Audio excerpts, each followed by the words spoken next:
Salam sejahtera kepada semua. So hari ini kita akan sambung lagi pembelajaran Green Technology Compliance. Dan kalau kamu perasan, kita guna nota yang baru sebab saya tidak sempat untuk mengubah nota yang sedia ada. Bila saya lihat ini nota ini dia adalah terpakai digunakan oleh poli-poli yang lain lah. So saya akan cuba gunakan nota ini untuk mengajar kamu dalam topik yang baru ini. So dalam video ini kita akan belajar tentang solid waste management. Okay. So pertama sekali kita akan lihat apakah definisi untuk waste. Okay. Di dalam tajuk yang kita tengok hari ini, solid waste management. So dia punya keyword ataupun perkataan yang paling penting sekarang adalah waste. Okay. So kita kena tahu apakah definition untuk waste. Any substance or object which the holder discards or intends or is required to discard. So sangat mudah untuk difahami apa-apa benda ataupun objek yang kita buang, okay? Ataupun kita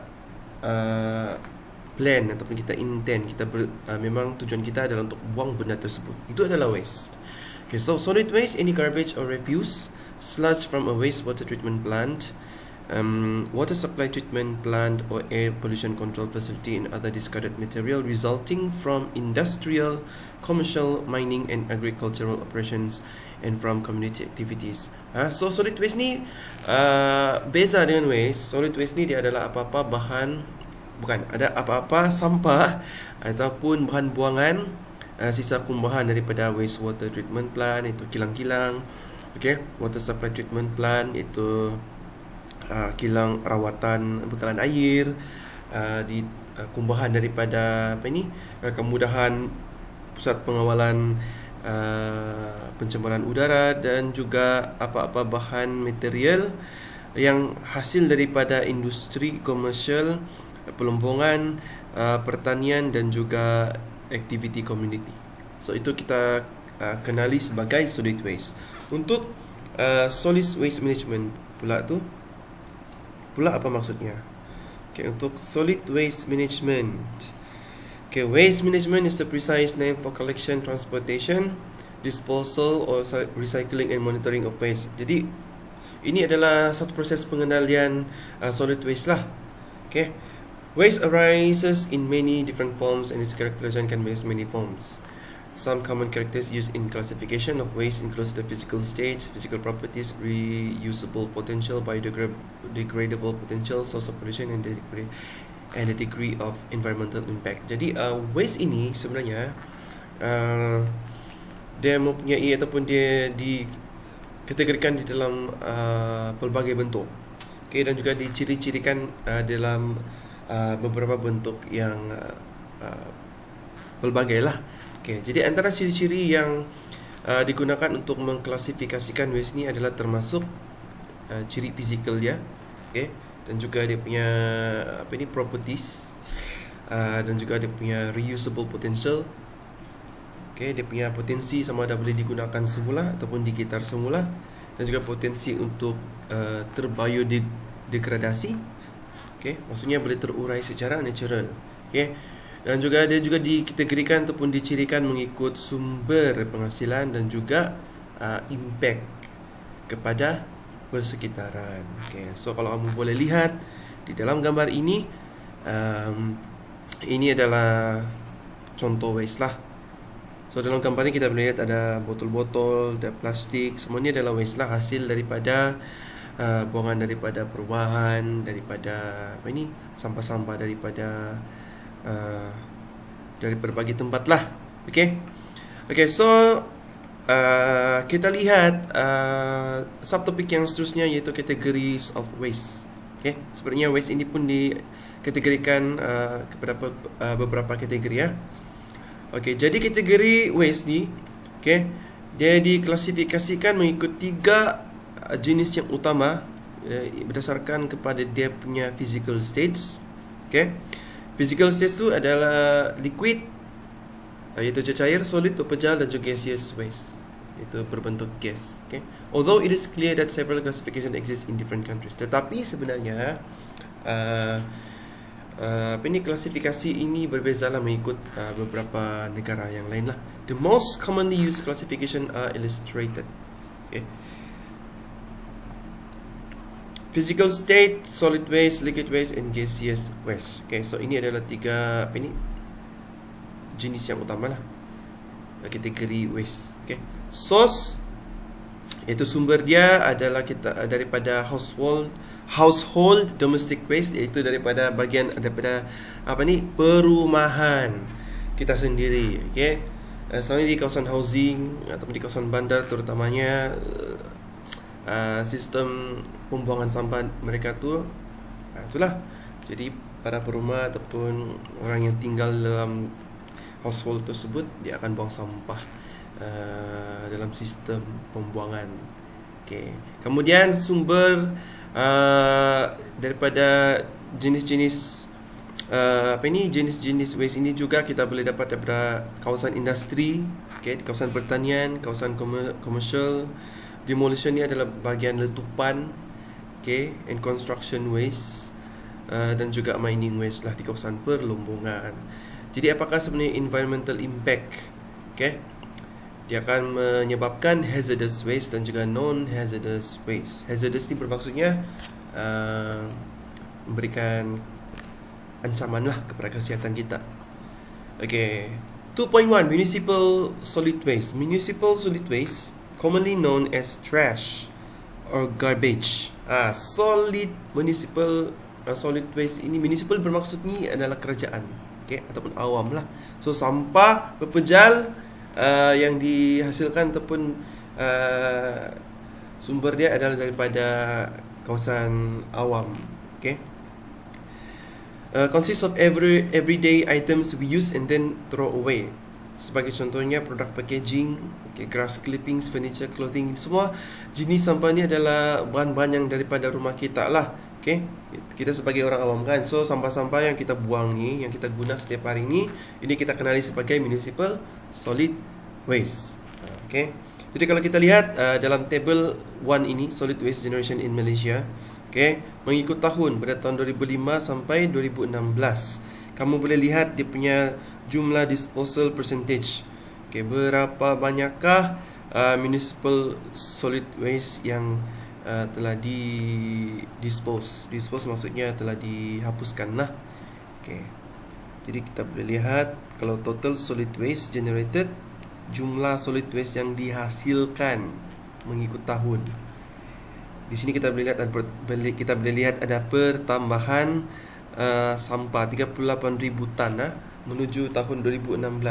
Maksudnya semakin saban tahun kita melihat peningkatan jumlah penghasilan sampah municipal solid waste.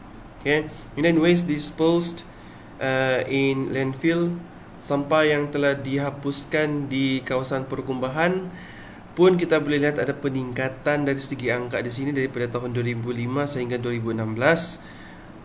Maksudnya banyak sampah municipal solid waste ini yang dihasilkan oleh rakyat kita, rakyat Malaysia lah. Okay.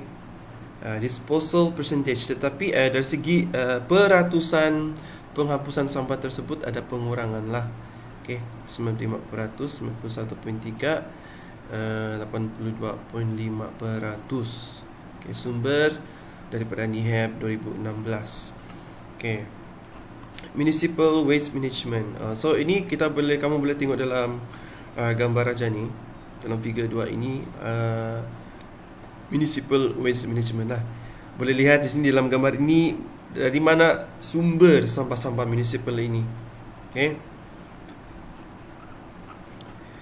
Okay, dan kita pergi kepada 2.2 industrial solid waste, iaitu solid waste yang dihasilkan daripada kawasan industri. Okay. Industrial solid waste means solid waste generated by manufacturing or industrial processes yang dihasilkan daripada kawasan ataupun industri penghasilan ataupun industri pemprosesan, tetapi kumbahan ataupun sampah yang dihasilkan ni adalah tidak hazardous, tidak mendatangkan hazard ataupun ancaman. Okay, so industri kamu boleh lihat dalam chemical inputs, raw materials, lepas tu combined with power inputs, iaitu sumber tenaga hasil daripada gas dan juga arang, dan juga input-input yang lain iaitu air. akan pergi kepada industri, dan juga industri ni dia akan memproses segala apa yang mereka ingin proses lah. Kemudian apa yang terhasil daripada industri adalah air pollution, water pollution, dan juga toxic waste, and then the product itself. Waste generator. Di sini kita lihat apa ini? Industrial waste generator and waste type. Penjana sampah. Dan juga jenis-jenis sampah. Chemical manufacturers. So jenis dia punya sampah ni adalah acid and bases, spent solvent, reactive waste, wastewater containing organic constituents. Kalau kita lihat dari segi penjana daripada printing industry, iaitu industri printing lah. Heavy metal solution, waste ink solvents, ink sludges containing heavy metal. Jadi ink kita tahu sebenarnya dia mengandungi heavy metal. Heavy metal ni sebenarnya berbahaya juga lah untuk kesihatan kita ya. And then petroleum refining industry, petroleum. Contoh waste yang dihasilkan adalah wastewater containing benzene, other hydrocarbons, sludge from refining process. And then kita lihat leather products manufacturing. Ini adalah kilang pemprosesan produk kulit. Kulit tu daripada ni lah, daripada haiwan. Kulit haiwannya yang boleh dijadikan sebagai produk. Jadi hasil ataupun sumber ataupun jenis sampah yang terhasil daripada kilang tersebut adalah toluene dan juga benzin. Untuk industri paper, paint waste containing heavy metals, ignitable solvents, bahan mudah terbakar. And then daripada industri pembinaan, ignitable paint waste, spent solvents, strong acids and bases. Dalam industri penghasilan besi, sludges containing heavy metals, cyanide waste and paint waste. So boleh rujuk dalam table 2 ini apakah waste generator, dan juga sekali lagi anda boleh lihat waste types dia. Boleh baca sendiri nantilah. So apa yang ada dalam gambar ni? Figure 4, alternative industrial waste treatment. Alternative ni maksudnya apa yang kita boleh buat lah untuk mengurangkan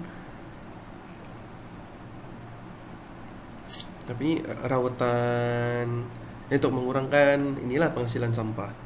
So ini yang kita boleh buat untuk mengurangkan waste. So what can we do is solvent extraction. Semua ni adalah proses-proses rawatan. Macam mana untuk mahu mengurangkan penghasilan sampah. Alright. And then hazardous waste, sampah yang yang berbahaya lah. So waste generated from industrial sources can have non-hazardous and hazardous components, with non-hazardous waste usually representing the greater part of the volume. Selalunya sampah yang terhasil daripada industri ni, dia akan menghasilkan non-hazardous dan juga hazardous component. Yang banyak dihasilkan adalah non-hazardous lah. Tetapi kita kena tahu jugalah yang hasil hazardous terhasil daripada industri ini apa. Dan kita sebaiknya kita kena kurangkan lah, sebab dia sangat berbahaya kan. This type of waste was identified as hazardous waste when proceeds toxicity test. Kenapa kita kita klasifikasikan dia sebagai hazardous? Sebab dia telah melalui proses toxicity ataupun ujian toxicity. Corrosively test, selain daripada toxicity test, corrosively test, ignitability test and some special character test. Jadi sebenarnya sampah-sampah daripada industri ini sebenarnya telah menjalani ujian-ujian yang tertentu lah untuk cek sama ada sampah-sampah yang terhasil ini adalah hazardous ataupun tidak hazardous. As a hazardous pollutant, it may impose serious impacts on surrounding environment, and such impact should be quantitatively examined to assess the influence on human health. So kita kena pantau, kita kena kita kena cek sama ada sampah-sampah yang dihasilkan ini boleh mendatangkan mudarat kepada kesihatan manusia ataupun tidak. Kalau mendatangkan mudarat, so what can we do and what should we do? Ini adalah hazardous waste classification, contoh sampah ataupun kumbahan hazardous. Ignitable tu maksudnya adalah mudah terbakar. Korosif tu dia boleh berkarat. Reaktif ni sangat reaktif lah, sangat aktif. kepada sumber yang sehingga boleh menyebabkan letupan. Toksik ni dia sangat berbahaya, beracun. Okay. So ini cara kita ataupun antara classification lah untuk kategorikan jenis hazardous waste daripada industri. Okay, general approach and specific technology. Okay, dari segi fizikal dan juga chemical, okay, teknologi yang kita gunakan ada neutralization, precipitation, separation, detoxification chemical. Ini adalah teknologi yang kita gunakan untuk mengurangkan penghasilan sampah. Kalau biological, aerobic reactor, anaerobic reactor, soil culture. And then incineration, high temperature, medium temperature, co-incineration. Immobilization, chemical fixation, encapsulation, stabilization, solidification, dumping, landfill, deep underground, marine, recycling, gravity separation, filtration, distillation, chemical regeneration. Ini adalah cara kita merawat hazardous waste, okay, melalui beberapa general approach ni lah. Okay, dan juga apakah teknologi-teknologi yang digunakan. Semua yang saya baca tadi itu adalah jenis-jenis mesin ataupun teknologi yang digunakan untuk merawat mengikut bidang ataupun dia punya general approach yang utama ni lah. Okay, so macam mana kita mau mengurangkan penghasilan sampah, guys? Okay, so waste minimization, okay, is a process aimed to reduce the amount and activity of waste to a level as low as reasonably achievable. Okay, kita ingin mengurangkan aktiviti-aktiviti penghasilan sampah, dan juga sekaligus kita ingin mengurangkan total ataupun jumlah sampah yang terhasil di negara kita Malaysia lah. Okay, jadi kita gunakan proses waste minimization, di mana kita reduce the amount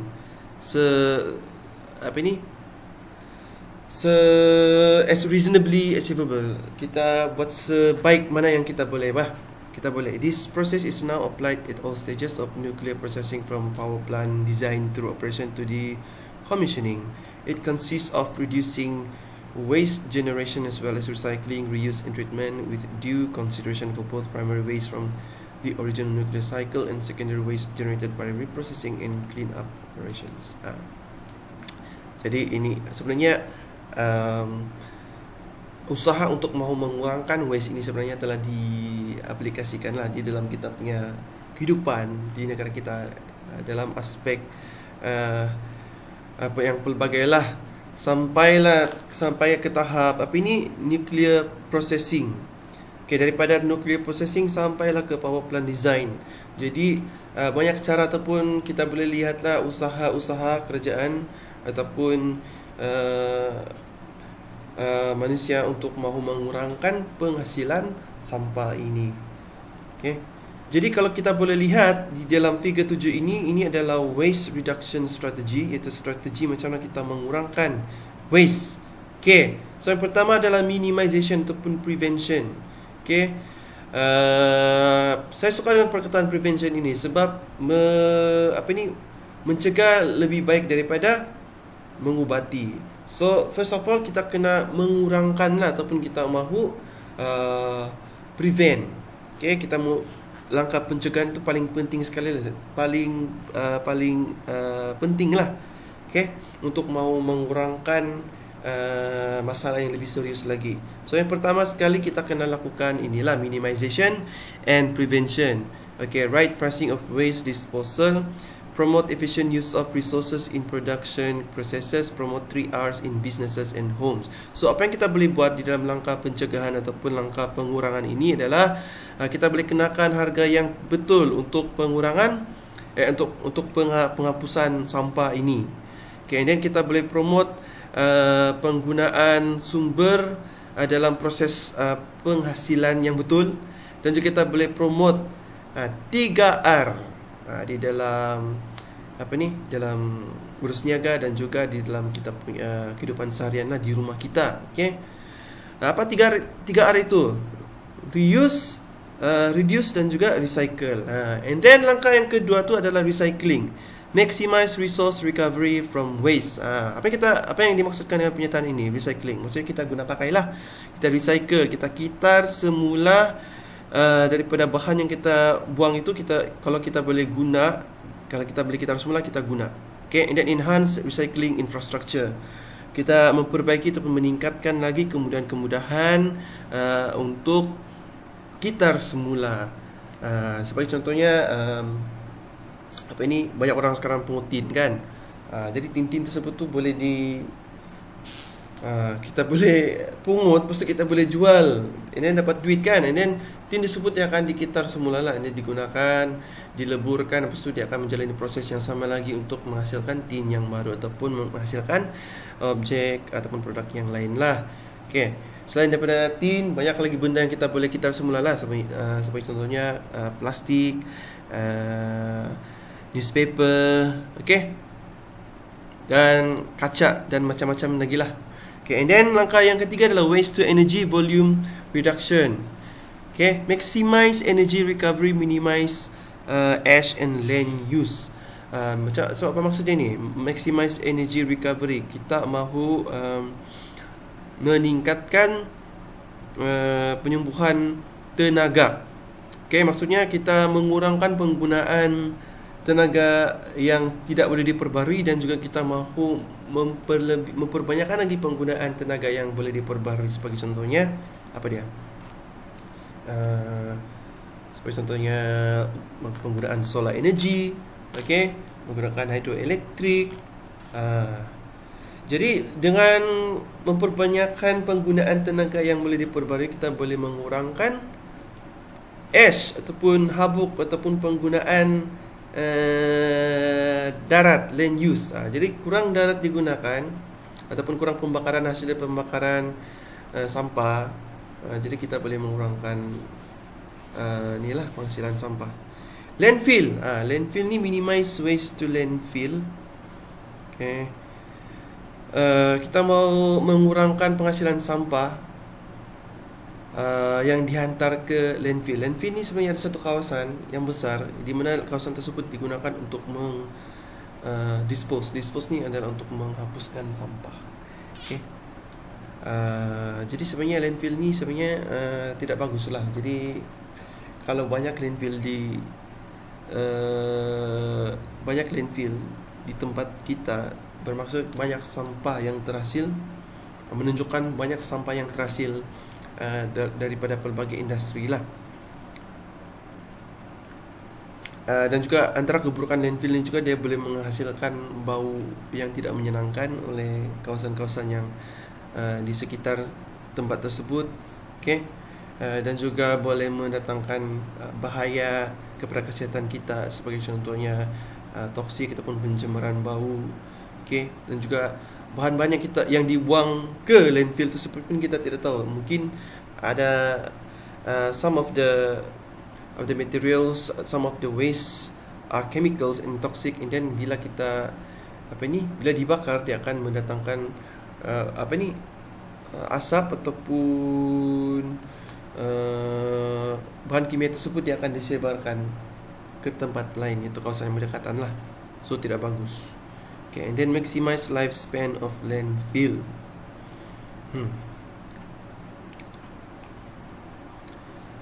Okay, seterusnya kita lihat municipal waste. Okay, tadi kita sudah lihat lah. And then kita lihat apa sebenarnya 3R. Okay, reduce, reuse dan juga recycling. Okay, reduce ni kita mengurangkan lah. Okay, and then reuse ni kita guna semula, and then recycle tu adalah kita kitar semula. Kitar semula tu maksudnya kita transform, kita ubah waste material tersebut menjadi benda ataupun objek yang kita boleh gunakan semula lah. Okay, ini adalah common table 3 ini menunjukkan waste generated in office, bahan ataupun sampah yang terhasil di office. Jadi kita melihat contoh waste dalam jadual ni: paper, metal, glass, plastik. Okay. Dan boleh lihat apa yang contoh terperinci lagi lah. Kalau paper, apa jenis paper? Office paper, cardboard, poster, brochures dan sebagainya. Okay. Selain daripada common waste types, boleh lihat other waste types yang dihasilkan oleh office ni adalah e-waste. E-waste ni apa ni e-waste? Okay, this is very important. E-waste. Okay, what do you know about e-waste? E-waste ni adalah electronic waste lah. Adalah sampah daripada sumber ataupun peralatan elektronik. Seperti contohnya keyboard yang sudah rosak, printer yang sudah rosak, apa-apa yang elektronik lah, electrical. Okay. Dan juga lighting. Alright, so banyak jenis sampah lah yang dihasilkan oleh kami yang kerja di office. Okay, composting. Composting is the natural process of rotting or decomposition of organic matter by microorganisms under controlled conditions. Composting, penguraian lah menggunakan mikroorganisme dalam persekitaran terkawal. Okay, jadi dia punya main konsep ni adalah untuk menguraikan bahan-bahan yang boleh terurai melalui proses mula jadi. Okay, ini adalah composting teknologi. Sekarang penguraian pun sebenarnya sedang mencapai tahap yang lebih tertinggi menggunakan teknologi dalam proses semula jadi inilah. Okay, composting technologies terbagi kepada open systems dan juga contained systems. Okay, untuk open system kita ada windrow composting and then aerated static piles. Untuk contained system, vertical flow, horizontal flow, batch tunnels. So boleh tengok sini apa maksud ini, boleh tengok sendirilah dalam Google. Okay, aerobic composting. Aerobic ni adalah menggunakan oksigen. Okay, composting may be divided into two categories by the nature of the decomposition process. Okay, composting boleh dibagikan kepada dua kategori. Okay, in anaerobic composting, decomposition occurs where oxygen is absent. Untuk anaerobic composting ni, anaerobic bermaksud di dalam ketiadaan oksigen. Okay, under this method, anaerobic microorganisms dominate and develop intermediate compounds, including methane, organic acids, hydrogen sulfide, and other substances. Okay, so di dalam ketiadaan oksigen, microorganism ni dia akan dominate ataupun dia akan mengembangkan compound sebatian, iaitu metana, asid organik dan juga hydrogen sulfide dan juga substance yang lain lah. Okay, in the absence of oxygen, these compounds accumulate and are not metabolized further. Many of these compounds have strong odors and some present phytotoxicity. As anaerobic composting is a low temperature process, it leaves weed seeds and pathogens intact. Moreover, the process usually takes longer than aerobic composting. These drawbacks often offset the merits of this process. Little work involved and fewer nutrients lost during the process. Okay, ini anaerobic process composting lah. Okay, proses penguraian dalam ketiadaan ataupun tanpa oksigen. Okay. Jadi apa yang saya faham dalam aerobic composting yang pada cap di sini, dia punya kelemahan aerobic composting ni dia akan menghasilkan bau-bauan yang tidak bagus lah, dan juga dia adalah phytotoxicity, iaitu dia beracun lah. Okay, kepada tumbuh-tumbuhan. Phyto ni adalah tumbuhan. Okay, so dia menghasilkan toksik kepada tumbuhan. Okay, dia berlaku dalam merupakan proses yang berlaku pada suhu yang rendah. Okay, dan juga proses ini memakan masa yang lebih lama berbanding dengan aerobic composting. Okay, and then next kita lihat vermicomposting. Okay, what is vermicomposting? Okay, worms are fed by organic waste and the worms change it to fertilizer. Okay, vermicomposting tu dia melibatkan cacing. Okay, cacing, okay,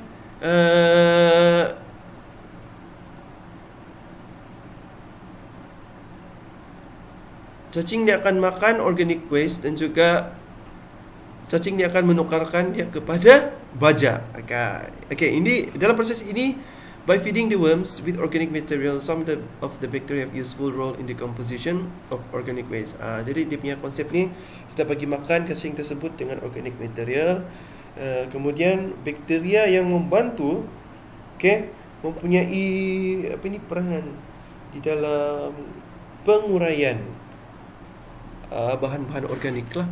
Added to them and expedite organic materials decomposition. Also, this bacteria have positive effects on stabilization and making minerals applicable for plants. Ini sangat bagus untuk vermicomposting ini. Bakteria mempunyai efek yang positif untuk menstabiliskan dan juga untuk membuat mineral yang boleh digunakan untuk tumbuhan. Hazardous waste. The management of hazardous waste has become a specialized discipline because of the complex nature of the problem and the solutions available to humanity. The mismanagement examples of hazardous waste causing disastrous human and environmental consequences are numerous.